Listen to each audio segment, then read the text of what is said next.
One thing that I've noticed about myself is that I'm more likely to read a book if I already know a little bit about it, and that's what I'm trying to do here. I just want to make a short video about the latest book that I read. It's called Brighton Rock. It's by Graham Greene. So a few days ago, I was at Jaipur Book Bazaar, and in the 300 rupees per kg section, I was looking for one book specifically, the famous 1984 by George Orwell. And I'm pretty sure a lot of you must have already read it. Fun fact, I recently found out that George Orwell was born in Bihar. So I was thinking of making a review about 1984 and its relevance in current times. But while I was looking for 1984, I came across Graham Greene and this book called Brighton Rock. And when I read the name Graham Greene, I was immediately reminded of this movie that I've seen 100 of times. It's Donnie Darko, Eddie Darko's kid. Who is it, Don?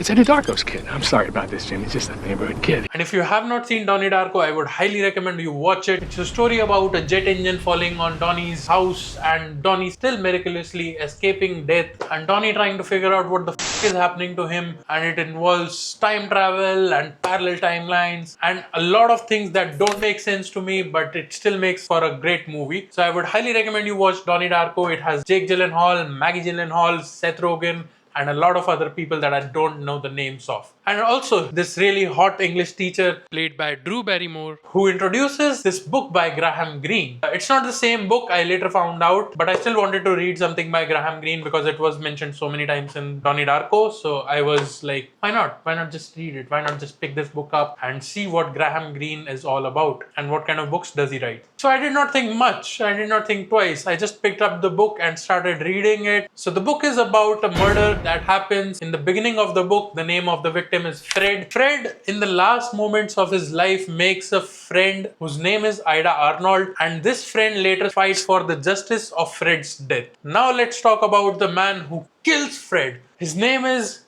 Pinky. Yeah, his name is Pinky, and he is the main character of this book. It's difficult to take the name Pinky seriously, but after a few pages, you just get used to it. Now, Pinky is trying everything in his power to escape justice, trying to take care of all the witnesses and all the evidences. But then he finds out that a very key witness of all these incidents is a 16-year-old girl. He's always torn between whether or not he wants to kill her or not. And that's all I'm going to tell you about Brighton Rock's story. But I will tell you about the things that I really liked about this book and the things that I did not like about this book at all. Yeah, there were things that I did not like about this book, and I'll come to that soon. So the things that I really liked about this book was the character of Pinky. It is very well written, and Graham Greene has really gotten into the brain of a killer and how he thinks, and it reminded me a lot of Crime and Punishment, although the behavior of these characters, Raskolnikov from Crime and Punishment and Pinky from Brighton Rock, are very different. Behavior as in the kind of person they are, but the way they think is pretty similar. Of course, Crime and Punishment is a way better book. I'm not even going to compare both of these, but I really like that I was reminded of Crime and Punishment while I was reading Brighton Rock, being reminded of this great book that I've already read. That's a really good thing for me. Another thing that I really liked about Brighton Rock was how it keeps you on your toes always, and keeps you turning pages and keeps you excited about the things that are going to happen in the later part of the book. And that was a really key factor why I was able to finish this book earlier than the other books that I've read. But if you are a slow reader, don't worry about it. Take as much time as you want and don't pay attention to those people who can just pick a book like this and read it in a day or two. Just ignore them. Just ignore them. They've been reading since childhood, and we have not been, and it's difficult for us, but we have to keep going. So just pick up a book and read it. मैं बहुत देर से video बना रहा था और वो पीछे जो लाइट पड़ी है वो जल नहीं रही थी और अब मेरे को पूरा दोबारा शूट करना पड़ सकता है. So another thing that I really liked about this book was how Graham Greene has gotten into the dynamics of a toxic relationship and how people who get into relationships for their personal benefit think, and the lack of love and all of these things. Now coming to the things that I did not like about this book at all. So there's one major thing that I did not like about Brighton Rock, and that is Graham Greene did not go very much deep into the perspective of the person who's trying to catch Pinky.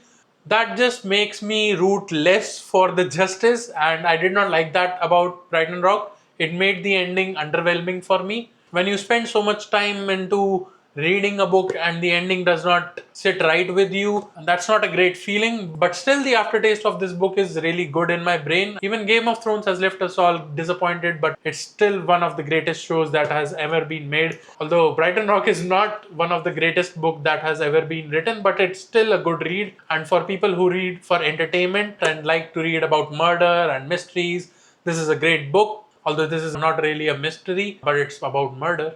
That counts. With that, we've come to the end of this video. I would like to thank Jaipur Book Bazaar for letting me shoot in their store. I picked up 4 books from the 300 rupees per kg section, and those 4 books are Brighton Rock by Graham Greene, 1984 by George Orwell, Silver Lining Playbook by Matthew Wick, and Around the World in 80 Days by Jules Verne. I pick up books I have already read the names of or have heard about the writer or something like that. That makes it easier for me to read them throughout.